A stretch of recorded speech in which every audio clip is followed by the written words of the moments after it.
Olá, eu sou Cláudio Lúter e o nosso assunto de hoje é a Grécia no período de Antiguidade.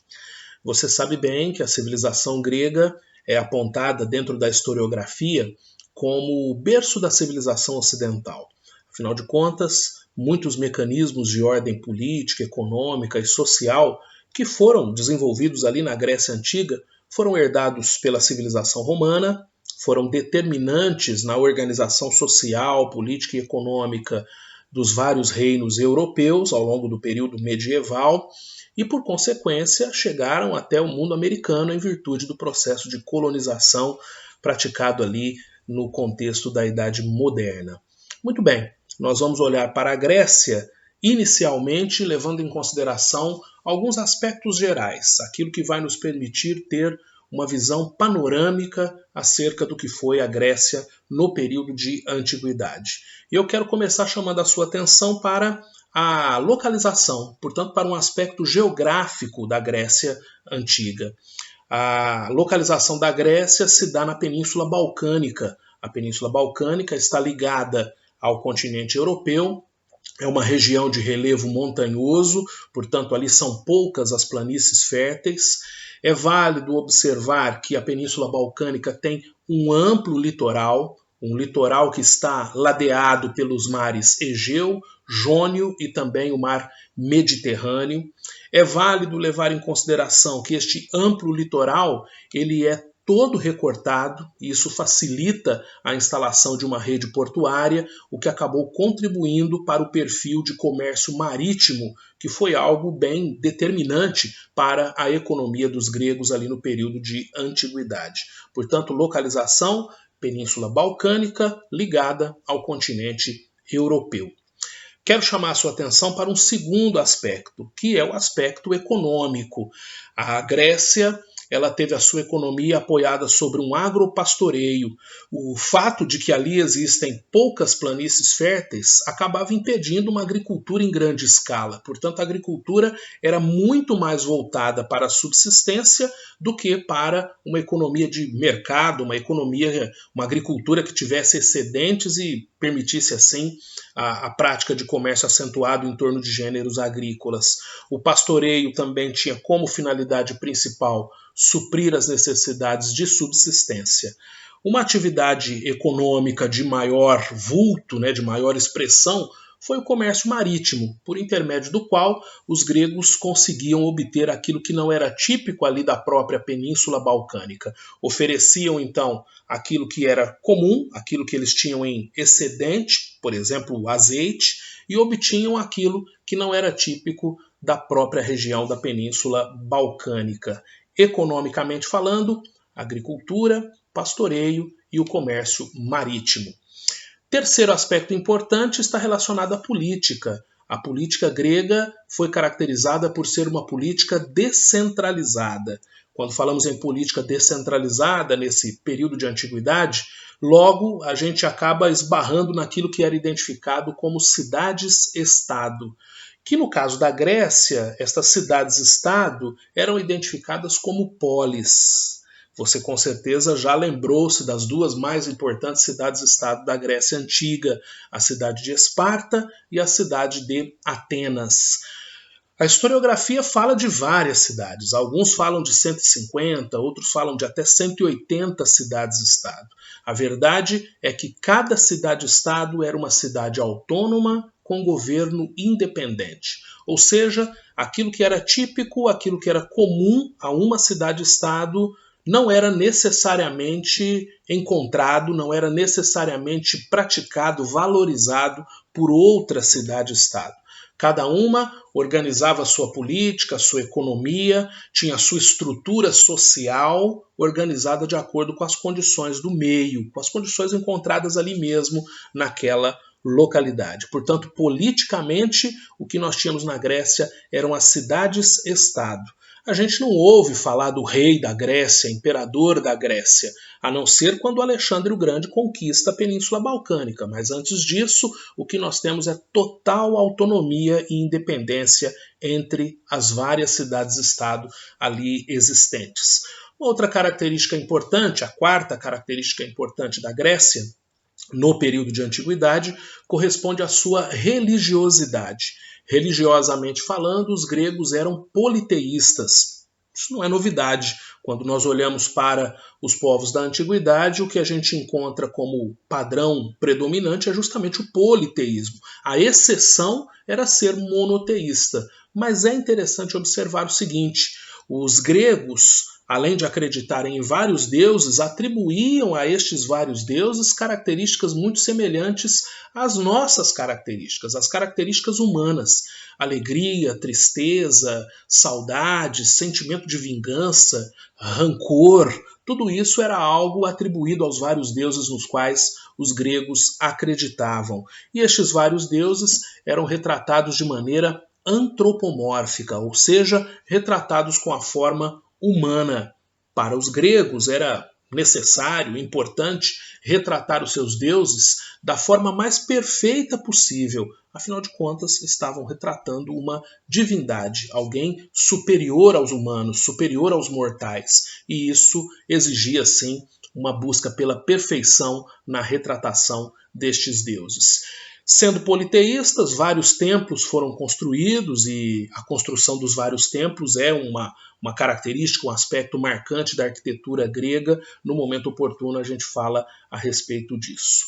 A quinta e última característica relacionada ao povo grego está relacionada à sociedade, a maneira como a sociedade estava dividida. A sociedade grega era uma sociedade estratificada e era uma sociedade com característica também estamental, mas era uma sociedade estratificada, estamental, variável, ou seja, as características, a quantidade de camadas destas sociedades mudava de uma cidade para outra, até porque cada uma tinha um perfil econômico, cada uma tinha um perfil social diferente, político diferente, e isso determinava a quantidade de camadas ali no extrato social.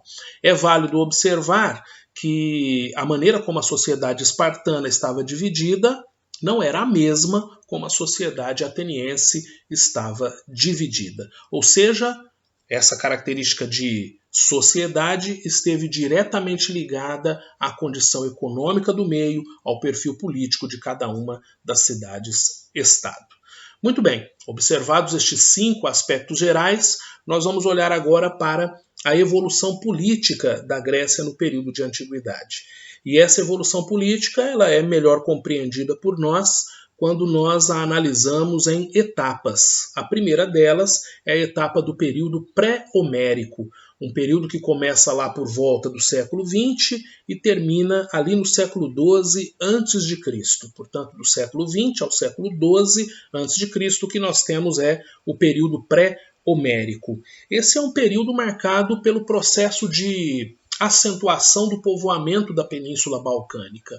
A Península Balcânica já tinha como habitantes ali o povo pelasgo, mas ao longo deste período pré-homérico, vários povos de origem indo-europeia chegaram à Península Balcânica. Eu estou falando aí dos aqueus, eólios, jônios e dórios. São estes os 4 principais povos de origem europeia que chegaram à Península Balcânica. E eu quero chamar a sua atenção primeiro para a chegada dos aqueus. Os aqueus chegaram por volta de 1400 a.C., somaram-se aos pelasgos, então nós temos uma chegada pacífica, podemos dizer assim. A chegada dos aqueus e essa soma aos pelasgos originou a civilização cretomicênica, portanto surge aí a civilização cretense, uma civilização que desenvolveu-se de modo impressionante na sua organização política, econômica, militar. O processo de realização de grandes obras tornou-se algo muito expressivo ali, portanto uma arquitetura que desenvolveu-se muito bem. E a ilha de Creta era o centro dessa civilização cretomicênica, principalmente a cidade de Knossos, na ilha de Creta. A civilização cretense, como eu disse, evoluiu consideravelmente, mas evoluiu por um curto espaço de tempo. Foram aproximadamente 200 anos, porque já no ano 1200 a.C., nós temos a chegada dos dórios à Península Balcânica.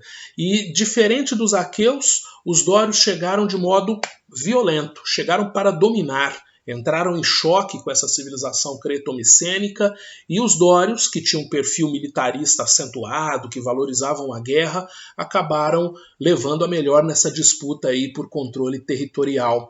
Nós temos então no ano 1200 a.C. aquilo que é identificado como a primeira diáspora do povo que vai tornar-se grego a partir daí. Essa primeira diáspora é marcada pela dispersão da civilização creto-micênica, pela própria Península Balcânica e também pela região insular, ou seja, pelas ilhas ao redor da Península Balcânica. Essa dispersão foi acompanhada de um retrocesso político, econômico e social. A civilização creto-micênica, uma civilização que, como eu disse a vocês, já estava bem estruturada, bem organizada, consideravelmente avançada na sua forma de composição, de organização, ela experimenta um retrocesso cultural. A civilização creto-micênica, paralelo à dispersão, faz surgir aquilo que ficou identificado como Geno. O Geno era uma comunidade de base familiar comandada por um pater familia, ou seja, comandada por um patriarca. Portanto, surgiram vários Genos. E se eu estou falando aqui de comunidade de base familiar, eu não estou falando de grupos compostos por 2, 3 mil pessoas. Eu estou falando de grupos consideravelmente pequenos, 80, 90, talvez 100 pessoas no máximo.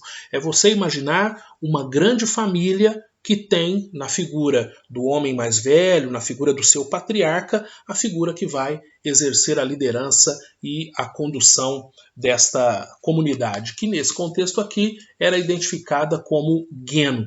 Uma característica interessante dos Genos era o coletivismo, absolutamente tudo pertencendo a todos. Portanto, a localidade onde estavam estabelecidos, os utensílios utilizados por eles na caça, na pesca, na coleta, aquilo que era fruto da agricultura praticada por eles, absolutamente tudo pertencia a todos dentro do Geno. Quando nós chegamos nesse contexto da primeira diáspora, nós saímos do período pré-homérico e entramos no período homérico. Agora, entre os séculos 12 e 8 a.C., o que nós temos são informações baseadas em 2 obras literárias, Ilíada e Odisseia. Na verdade, quando a gente olha para a etapa pré-homérica, as informações também são provenientes dessas 2 obras atribuídas ao poeta Homero, Ilíada e Odisseia. A partir daquilo que nós temos como narrativa da Guerra de Troia e também o retorno de Ulisses à própria Península Balcânica, é o que nos permite entender melhor quais as características ali da Grécia neste contexto. O que nós temos aí como principal fato é a evolução política dos Genos. Essas comunidades de base familiar vão experimentar um crescimento e a partir do momento em que percebem necessidades em comum, alguns Genos vão ser somados, porque isso lhes garante melhor condição de agricultura, melhor condição de comércio, isso lhes garante melhor condição de resistência militar. E o que surge a partir dessa soma são as fratrias. Portanto, as fratrias correspondiam a um conjunto de Genos. Quando as fratrias percebiam que era melhor se estivessem somadas no aspecto da resistência militar, da prática agrícola, das atividades comerciais, era natural o surgimento das tribos. Portanto, as tribos eram correspondentes a uma soma de fratrias, que por sua vez correspondiam a uma soma de Genos. Por perceber necessidades em comum, por perceber que estariam melhor preparadas para as necessidades militares, que o volume comercial seria melhor, que as práticas de agricultura e garantia da subsistência também seriam favorecidos, tornou-se natural a soma de algumas tribos, o que acabou originando as cidades-estado, ou o que originou a polis grega, como habitualmente a gente faz referência a estas cidades-estado. A partir daí, existe um novo processo de acentuação do crescimento populacional e isso vai provocar no 8º século a.C. a segunda diáspora. Essa segunda diáspora, agora grega de fato, ela foi estimulada justamente pelo crescimento populacional, pela falta de terras cultiváveis ali na própria Península Balcânica, estimulando assim uma ocupação ainda maior das ilhas gregas e também da região da Ásia Menor, a região da própria cidade de Troia, que eu fiz referência agora há pouco quando citei Ilíada e Odisseia. Quando nós chegamos nesse contexto, da segunda diáspora, o que nós temos é o fim do período homérico e o início do período arcaico. Portanto, nós vamos agora entre o 8º e o 6º século a.C. assistir à ascensão das cidades-estado. Mas este é um assunto para a nossa próxima videoaula. Por enquanto, muito obrigado.